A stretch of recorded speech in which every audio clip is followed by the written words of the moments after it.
Hello， 大家好。相信大家之前睇過有關身心靈之間嘅互為關係短片。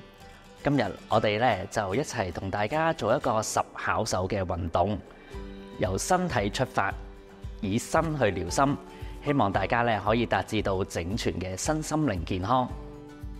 十巧手就係以自我關懷嘅按摩方式，透過拍打手部穴位、按摩雙耳、轉動眼睛，刺激相對應嘅穴位，達至疏通經絡、促進血液循環、放鬆提神嘅功效。十巧手共有10式，分別刺激唔同經絡上面嘅穴位。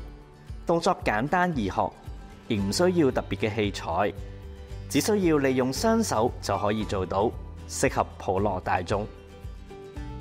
開始前，我哋要注意環境嘅安全，以一個安穩嘅姿勢坐好或者企好。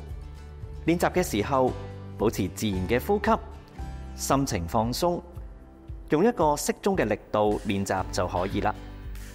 準備好嘅話，我哋而家開始啦。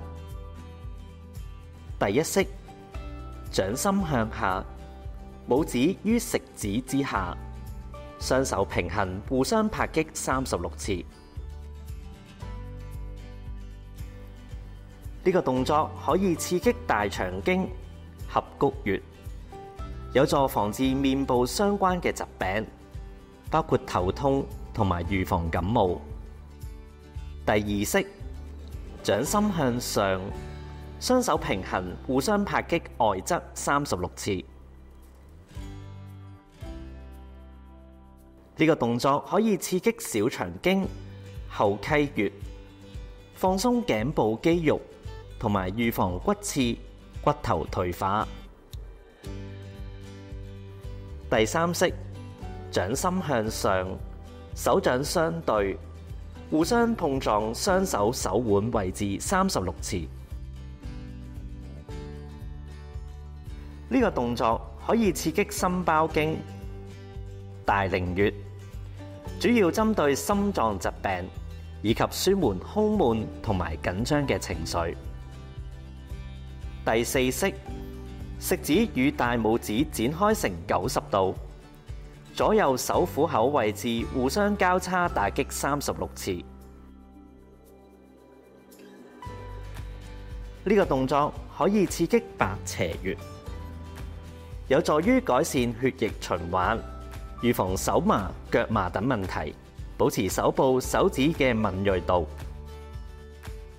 第五式，雙手手指撐開，手指罅互相交叉碰擊36次。呢個動作可以刺激百邪穴，有助於改善血液循環，預防手麻、腳麻等問題，保持手掌手指嘅敏銳度。第六式，左手握拳，右手打開手掌，左手擊打右手36次。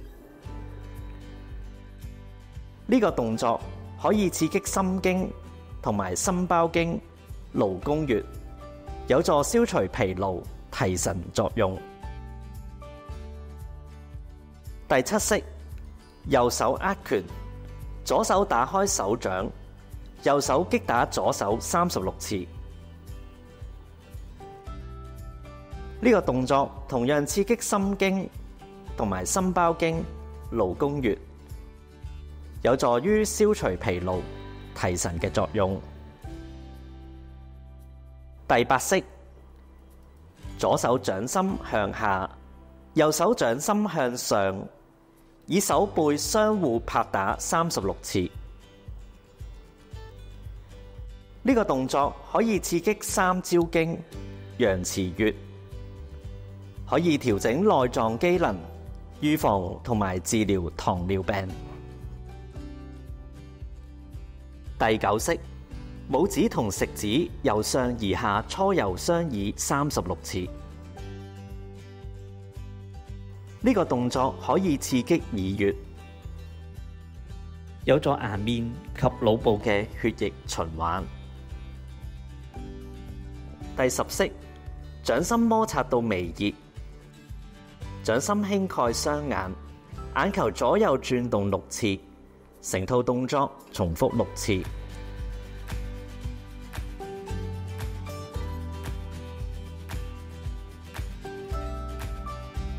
咁就可以刺激眼周經絡，改善眼部疲勞。